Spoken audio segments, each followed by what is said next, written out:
The studio lights blazed hot, casting a distinct glow as Wendy Williams leaned back in her signature chair, her voice a familiar, somewhat raspy cadence cutting through the air. "Let's be honest here, Jonathan," she said, her tone dripping with a practiced condescension. "What exactly qualifies you to speak on the nuances of human morality and societal impact when your background is, let's be frank, just acting?" The audience fell silent. Cameras zoomed in on actor Jonathan Roumie's face, capturing the moment of quiet surprise that rippled across his features. For a split second, the acclaimed performer sat frozen, processing what had just happened on live television. Then something changed in his eyes. A quiet fire ignited that would soon reduce Wendy Williams to stunned silence and create one of the most legendary intellectual takedowns in television history. What happened next would not only shake Wendy's reputation, but expose the dangerous game of intellectual gatekeeping that media personalities often play with artists. This wasn't just a heated exchange. This was about to become a masterclass in how to dismantle condescension with facts, grace, and devastating precision. Before we dive into this incredible story, let me know in the comments where you're watching from. And don't forget to hit that subscribe button so you never miss these explosive cultural moments that are reshaping America. To understand the magnitude of what was about to unfold, you need to know who these two individuals really are and why this confrontation matters far beyond a simple TV spat. Wendy Williams sat across the studio table, a veteran of talk show television, exuding the casual swagger of someone who had spent decades crafting her brand in the spotlight. Former radio shock jock and self-appointed cultural commentator, Wendy had built her career on blunt opinions and hot topics, often delivered without deep dives into facts.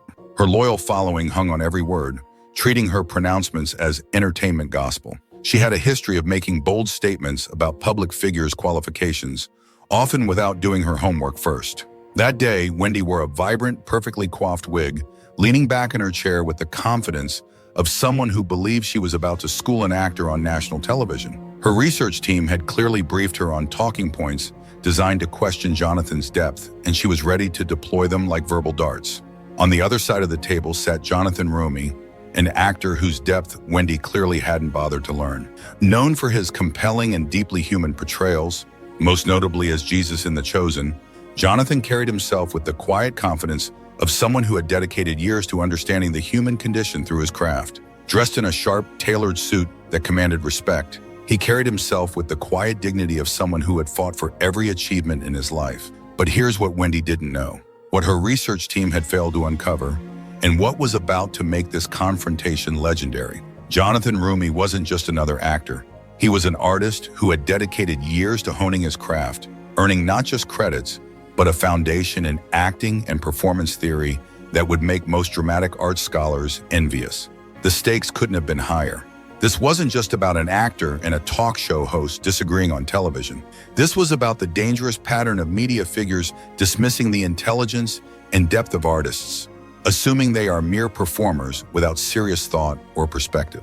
It was about the assumption that someone could be dismissed based on their profession rather than their profound engagement with their work. And it was about to become a defining moment that would show America what happens when superficial judgment meets profound competence. Jonathan had entered acting after years of rigorous training, driven by a desire to bring stories to life, explore complex human emotions, and connect with audiences on a deeper level.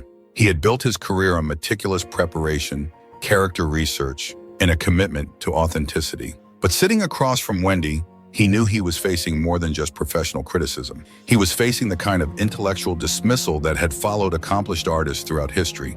The studio audience, unaware of what was brewing, waited expectantly. The cameras rolled. Social media was already buzzing with anticipation, and Jonathan Roumie was about to deliver an education that would leave Wendy Williams speechless and create a viral moment that would reshape how America thinks about artistic discourse.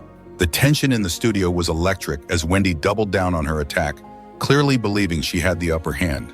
She adjusted her glasses and leaned forward with the confidence of someone who thought she was delivering a knockout punch. "I mean, let's look at the facts here," Wendy continued, her voice gaining momentum. "You went to acting school, you started memorizing lines young, and now you're trying to lecture us about complex societal issues, about the human experience. Don't you think the audience deserves voices who have actually studied these things in serious academic institutions?" The audience stirred uncomfortably. Several people shifted in their seats, sensing that something wasn't quite right about this line of questioning. But Wendy was just getting started. "I've done my research, Jonathan," she said, pulling out a folder of notes with theatrical flair. "You didn't go to Juilliard, you weren't at Radier, you didn't start at the Globe. So where exactly did you get the expertise to dissect human morality and speak on profound historical themes?" Jonathan sat quietly, his hands folded, watching Wendy perform what clearly felt like a rehearsed takedown. His expression remained calm, but those who knew him well could see the slight tightening around his eyes, the look of someone who was calculating exactly how to respond to such breathtaking ignorance. "And another thing," Wendy pressed on, now fully committed to her attack, "I looked up your background and I have to ask, did you even study any serious dramatic theory or philosophy? Because some of the things you've said in interviews suggest you might be out of your depth on these complex intellectual issues." The studio fell dead silent. Even the production crew seemed frozen, sensing they were witnessing something that was about to go very wrong for their host. Camera operators zoomed in, capturing every micro-expression as this confrontation reached its peak. Wendy, misreading the room entirely, decided to twist the knife deeper. "Look, I'm not trying to be mean here, but the audience has a right to know if the artists they listen to actually understand the profound topics they touch on. And frankly, from where I'm sitting, it looks like you might be in over your head." That's when something shifted in Jonathan's posture.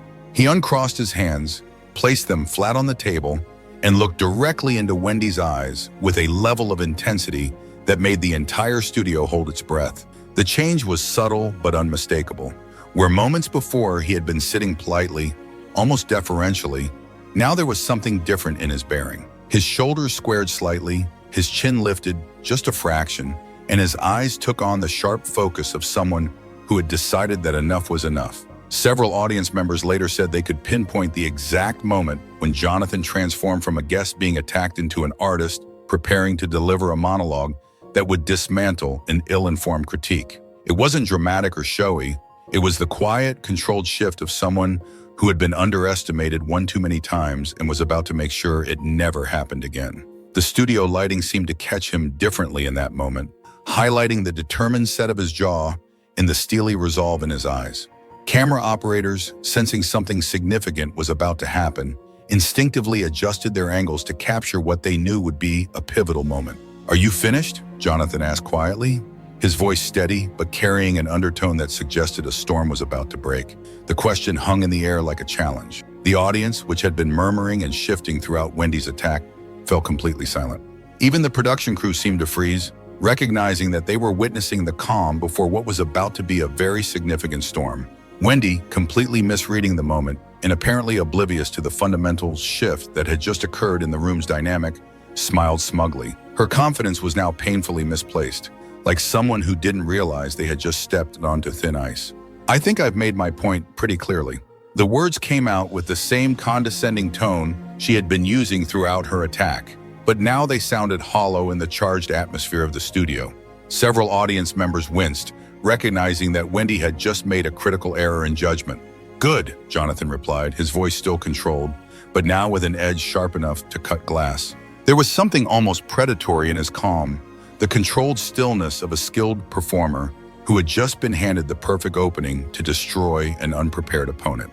He reached down beside his chair and pulled up a well-worn, almost theatrical leather portfolio that had been sitting there throughout the interview. The action was deliberate and theatrical, performed with the confidence of someone who knew exactly what ammunition they were about to deploy.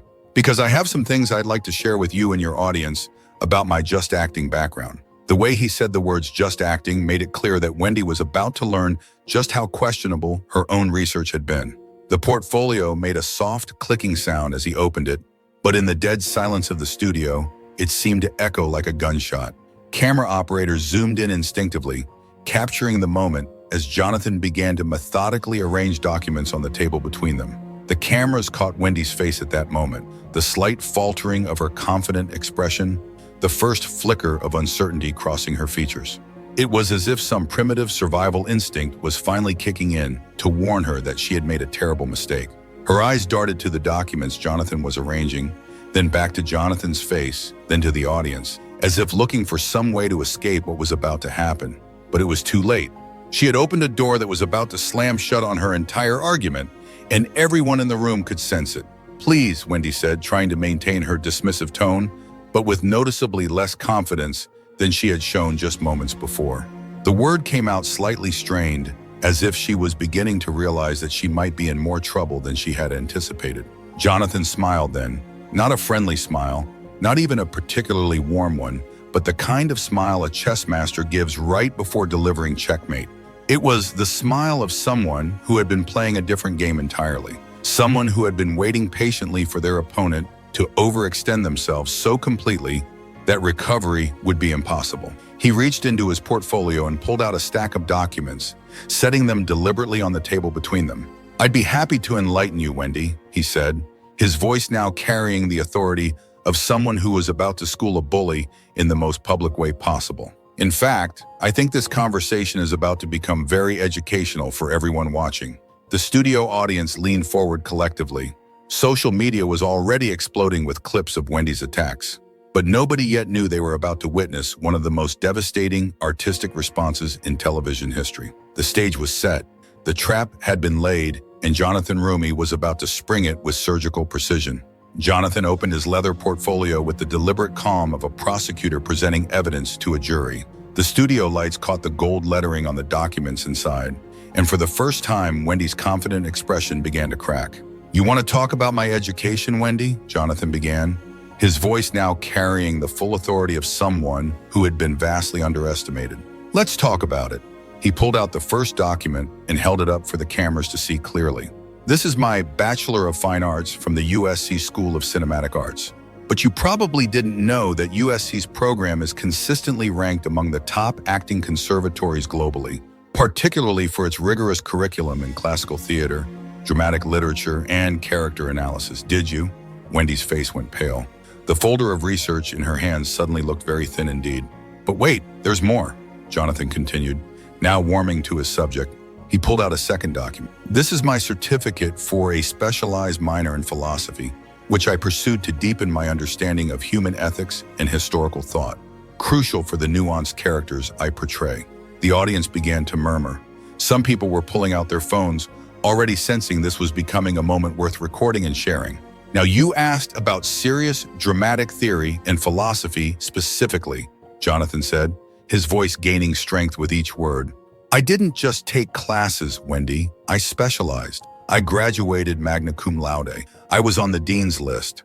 I participated in workshops at the Royal Academy of Dramatic Art, focusing on Shakespearean text and classical interpretation." He reached into his portfolio again, pulling out more credentials. "But since you seem so concerned about elite credentials, let me share something else with you and your audience." Wendy tried to interrupt. "Well, I'm not finished," Jonathan said firmly, his voice cutting through any attempt at deflection. "You had your time to speak. Now it's mine." The power dynamic in the room had completely shifted.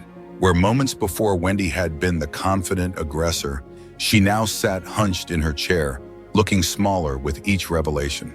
"After acting school, I didn't just jump into roles like you assumed," Jonathan continued. "I spent years in regional theater, honing my craft. I performed works that explored the depths of human morality, social justice, and historical truth. I've portrayed figures who fought for human dignity, grappling with philosophical dilemmas on stage." He pulled out another document. "This is my membership in Actors Equity Association. But more importantly, this is a letter of commendation from a renowned historical society for my meticulous research into the historical context and psychological profile of a character I portrayed, contributing to their scholarly journal." The studio audience was now fully engaged, some beginning to clap as they realized they were witnessing not just a response, but a complete dismantling of Wendy's attack. "You want to know about my qualifications to speak on the human condition, on historical accuracy, on the impact of belief?" Jonathan asked, his voice now filled with righteous indignation. "I've spent years in rehearsal rooms, on sets, and in quiet study, dissecting scripts, researching historical periods, and delving into the psychological motivations of characters. I've studied the human heart, not just in theory, but in the practice of bringing stories to life." He stood up then, his stage training evident in the way his presence instantly filled the studio, commanding attention with quiet authority. But here's what really bothers me about your line of questioning, Wendy. You didn't ask me about my specific performances. You didn't challenge me on my approach to character.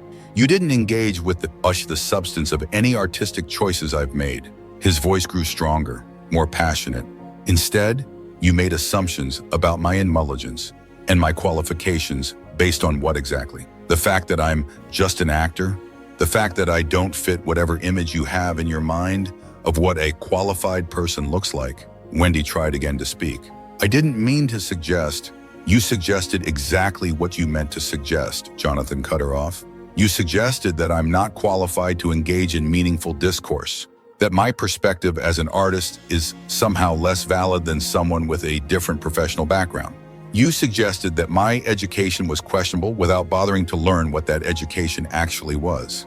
He walked around the table now, his voice carrying to every corner of the studio. Do you know what I did before I came on your show today, Wendy? I researched your background. Do you know what I found?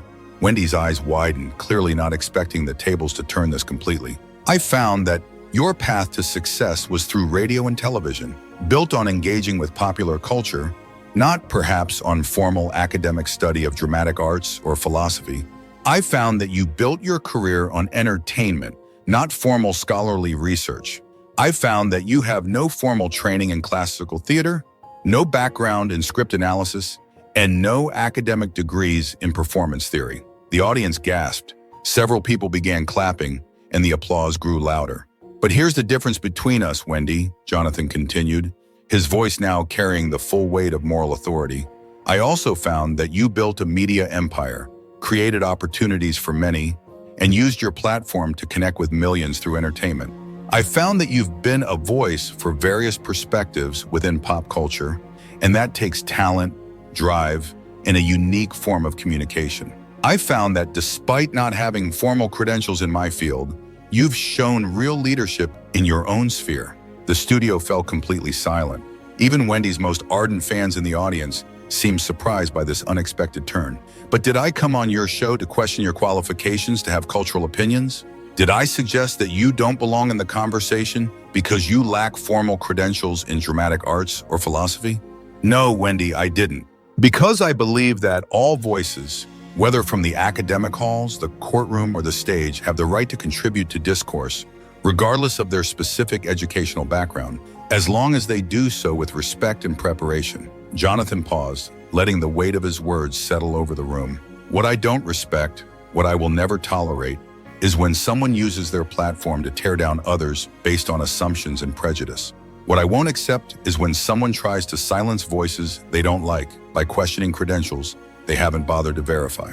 He returned to the table, standing behind his chair with the bearing of a seasoned orator. You could have asked me about my creative process.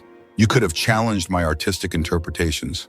You could have questioned my stance on specific human dilemmas portrayed in my work. Those would have been legitimate, productive conversations that your audience deserved to hear. The cameras captured every word, every gesture as Jonathan delivered what was becoming a masterclass in dignified but devastating response. Instead, you chose to make this personal. You chose to attack my intelligence, my education, my qualifications, all without doing the basic research that any responsible interviewer would do before making such claims. That's not intellectual discourse, Wendy. That's just lazy prejudice dressed up as intellectual superiority. He returned to his seat but remained standing behind his chair, his presence now dominating the entire studio. What I don't respect is when people use the veneer of intellectual superiority to dismiss others without bothering to learn the facts.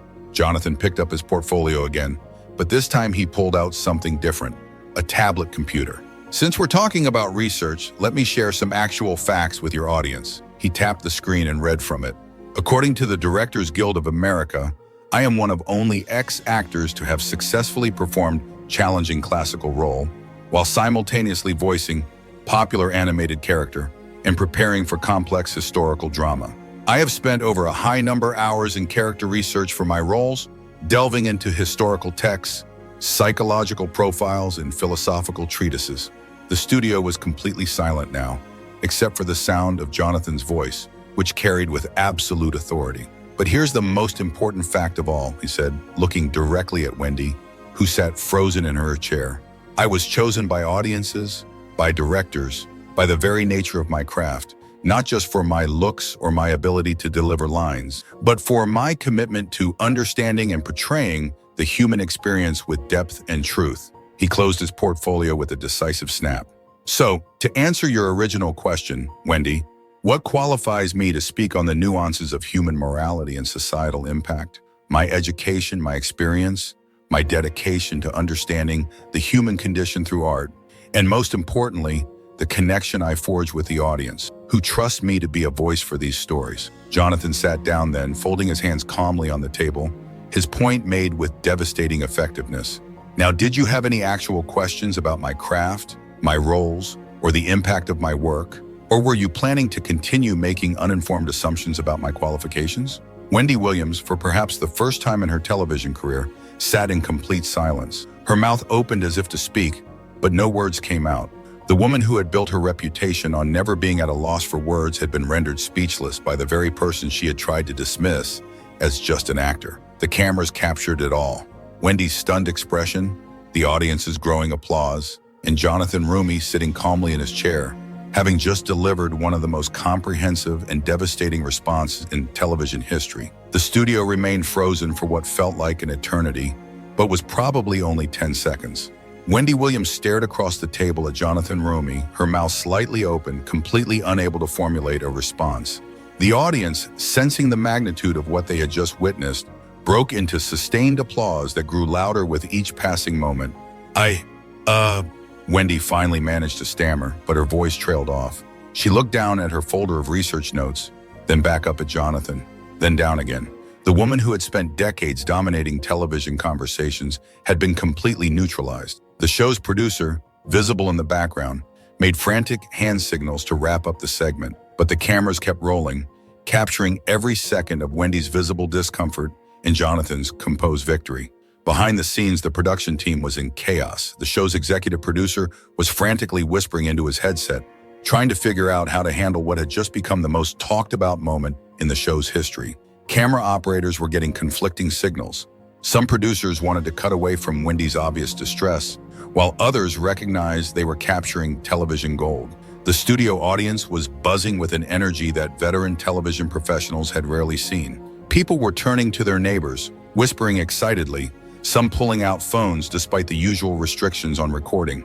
The atmosphere was electric with the recognition that everyone present had just witnessed something extraordinary. Wendy, meanwhile, sat frozen in her chair, her usually animated hands lying still on the table. The woman who had built her career on quick wit and sharp comebacks seemed to have lost the ability to form coherent thoughts. She kept glancing at her research folder, then back at Jonathan, as if hoping the documents might somehow save her from the intellectual quicksand she had stumbled into. Well, the show's host finally said, trying to salvage something from the wreckage while struggling to maintain his professional composure. I think we've certainly had an educational discussion here today. I'm not sure any of us expected quite this level of thoroughness in our conversation. Jonathan smiled graciously, his poise now in stark contrast to the chaos around him. I hope so. Education is always the goal, though. I have to say, I'm a bit surprised it took so long for anyone to actually ask about my qualifications instead of just assuming what they were. He glanced meaningfully at Wendy, who was still struggling to regain her composure. I think your audience deserves hosts who do their homework before making claims about their guests. That's just basic professionalism, don't you think? The host cleared his throat nervously. Well, we always tried to be thorough in our research process. I'm sure you do, Jonathan replied with a smile that somehow managed to be both gracious and cutting. Perhaps next time the research team might want to look beyond the first page of search results before allowing their host to make statements about someone's artistic or intellectual background. As the cameras finally faded to commercial, the real explosion began online. But even before the segment officially ended, people in the studio audience were already texting friends and posting on social media about what they had just witnessed. Within minutes, clips of the exchange were spreading across every social media platform like wildfire. The hashtag Jonathan Roumie Schools. Wendy began trending almost immediately, but it was quickly joined by #Wendy Gets Schooled, #Do Your Homework, and #Artistic Masterclass. The speed at which the clip spread was unprecedented. This wasn't just another TV moment. It was a cultural phenomenon happening in real time. Even before the show returned from commercial break, news desks across the country were scrambling to get their hands on the footage. Entertainment reporters who had been covering other stories suddenly found their editors reassigning them to analyze what was being called the most comprehensive on-air education of a talk show host in television history. Twitter exploded with reactions. Holy cow, Jonathan Roumie just delivered the most devastating takedown I've ever seen on live television. Wendy had no idea who she was messing with. Legendary. This is what happens when you come for an artist without doing your homework. Jonathan Roumie is a profoundly intelligent actor who just schooled a talk show host in the most public way possible. Wendy Williams thought she could intimidate a serious artist and instead got taught a masterclass in why you should never judge someone's intelligence by their profession. Wow. The clip of Jonathan pulling out his credentials and methodically destroying Wendy's assumptions racked up over 2 million views in the first hour alone. Instagram Reels, Twitter clips, and TikTok videos featuring the exchange spread like wildfire across the internet. But it wasn't just random social media users sharing the content. Verified accounts belonging to drama critics, film scholars, and even other celebrities began amplifying the story. A prominent theater professor tweeted, "I've been teaching dramatic arts for 20 years, and I've never seen a more perfect example of how to respond to intellectual gatekeeping against artists." Jonathan Roumie just gave a master class in fact-based rebuttal. Artistic Twitter, a notoriously difficult community to impress, was unanimous in their praise. Practicing actors shared their own stories of being underestimated based on appearance or background. Film students posted about feeling inspired to see someone handle professional condescension with such grace and effectiveness. The story began evolving beyond just the immediate confrontation. Investigative journalists started digging deeper into both individuals' backgrounds, and what they found painted an even more stark contrast than what had been revealed on the show.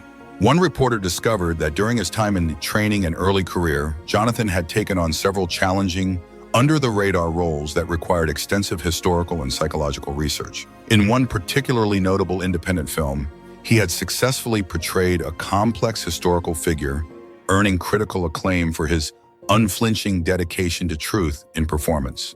The independent film had won awards and was studied in film schools. Another journalist found records showing that Jonathan had graduated magna cum laude from USC, not just with specific honors in classical acting and dramatic literature.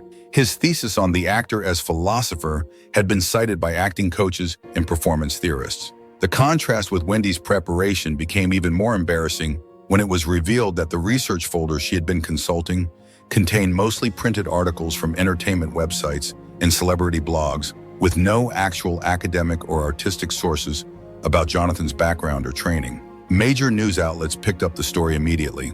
Cable news networks ran the footage on loop, with acting coaches and cultural commentators analyzing every aspect of the exchange. The consensus was overwhelming. This had been a masterful demonstration of how to respond to unfair attacks with dignity and devastating effectiveness. But the story resonated far beyond entertainment and artistic circles. Social media was flooded with personal testimonials from viewers who said the exchange had inspired them to speak up in their own professional situations. Young professionals shared stories of times they had been dismissed or underestimated, with many saying Jonathan's response had given them a blueprint for how to handle such situations in the future. The impact extended into academic circles as well. Several universities announced they would be incorporating the exchange into their communications and public speaking curricula as an example of effective crisis response and factual rebuttal techniques. Arts advocacy organizations began sharing the clip as an example of how to respond to professional challenges with both strength and grace. Leadership development programs started analyzing Jonathan's techniques, how he maintained composure, used evidence effectively, and turned an attack into an opportunity to demonstrate expertise. The story didn't end there. Over the following days, journalists began digging deeper into both individuals' backgrounds, and what they found only made Wendy's attack look worse in retrospect. It turned out that Jonathan Roumie hadn't just gone to a respected school, he had been a standout student. His undergraduate professors at USC remembered him as one of their brightest students, someone who consistently challenged conventional thinking while backing up his artistic choices with rigorous research and theoretical understanding. Elaine Thompson, who taught Jonathan dramatic literature, came forward with glowing memories. Jonathan was the kind of student who would read beyond the assigned materials and come to class with questions that pushed everyone to think deeper. He had this remarkable ability to see connections between classical theory and real-world performance that most students miss entirely. His acting school record was even more impressive. Not only had he specialized in classical performance, but he had also been involved in several critically acclaimed student productions and workshops that showcased his intellectual rigor. One of his former mentors, acting coach Maria Rodriguez, shared that Jonathan had developed a unique method for character research that involved extensive interviews with subject matter experts and immersion into historical contexts. Jonathan's approach to any role is academic in its depth, Rodriguez explained to reporters. He doesn't just learn lines, he becomes a scholar of the character, the period, the philosophy. His performance of specific classical role was so thoroughly researched and intellectually informed that it was lauded by historians as well as critics. The revelation painted a picture of someone whose expertise wasn't just theoretical, but had real-world impact on artistic interpretation and cultural understanding. Critical reviews showed that Jonathan's work had been praised for its intellectual depth and nuanced portrayal, something that even many seasoned actors couldn't claim. Meanwhile, the scrutiny on Wendy intensified when media outlets began examining her research methods. It was discovered that her preparation for the interview had consisted primarily of a 15-minute Google search conducted by an intern, supplemented by skimming through celebrity gossip sites and pop culture blogs, rather than any serious journalistic investigation into Jonathan's artistic background. Media critics began pointing out a pattern in her interviews where she would make assumptions about guests without proper research. Several other artists and intellectuals came forward to share similar experiences of being underestimated or dismissed by media personalities who had done little homework about their actual qualifications. Actor Anya Sharma revealed that she had experienced something similar on a different talk show. The host spent 10 minutes questioning whether I understood Shakespeare, apparently not knowing that I had a master's in classical acting from the London Academy of Music and Dramatic Art. It's a pattern. They see an artist and assume a lack of intellectual rigor. Professor David Chen from NYU shared his own story. I was on a panel where the moderator kept asking if I really understood quantum physics. Turns out they hadn't bothered to check that I have a PhD in theoretical physics from Princeton and worked at CERN for 10 years. The assumption seems to be that if you don't fit their narrow image of expertise, you must not have any. The incidents revealed a troubling pattern in media, hosts and commentators making superficial judgments about guests' qualifications without doing basic research. Journalism professors began using these examples in their ethics classes, highlighting the importance of preparation and the dangers of prejudicial assumptions. Dr. Sarah Thompson, chair of the journalism department at Northwestern University, incorporated the Wendy Jonathan exchange into her curriculum. This has become a perfect case study in how not to conduct an interview, the failure to research, the reliance on assumptions, the public humiliation that resulted. It shows students exactly why preparation and respect for guests are fundamental to good journalism. The incident sparked a broader conversation about intellectual snobbery in media and culture. Op-ed writers across the spectrum used the exchange as an example of how superficial research and prejudicial assumptions could backfire spectacularly. The phrase "pulling a Wendy" entered the cultural lexicon as shorthand for making embarrassing assumptions about someone's qualifications without doing proper research. But perhaps the most significant impact was on Jonathan Roumie himself. The viral moment transformed him from a respected actor into a national figure, celebrated not just for his performances, but for his intellect and articulate defense of artistic depth. Speaking requests poured in from universities, film societies, and cultural organizations. His social media following exploded from thousands to millions virtually overnight.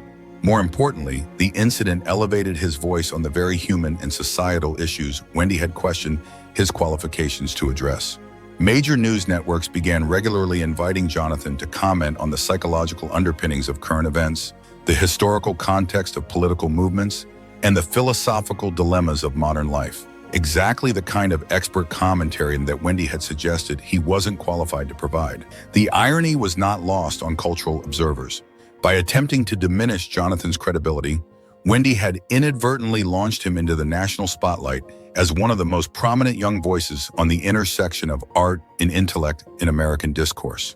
3 months after the incident, Jonathan was invited to deliver the keynote address at the annual National Conference for Dramatic Arts, where he spoke about the importance of not judging expertise by profession or superficial assumptions. His speech, which included several references to the Wendy incident without mentioning her by name, received a standing ovation from an audience of scholars, practitioners, and students. As for Wendy, the aftermath was less kind. Her show's ratings took an immediate hit as clips of her being schooled by Jonathan continued to circulate.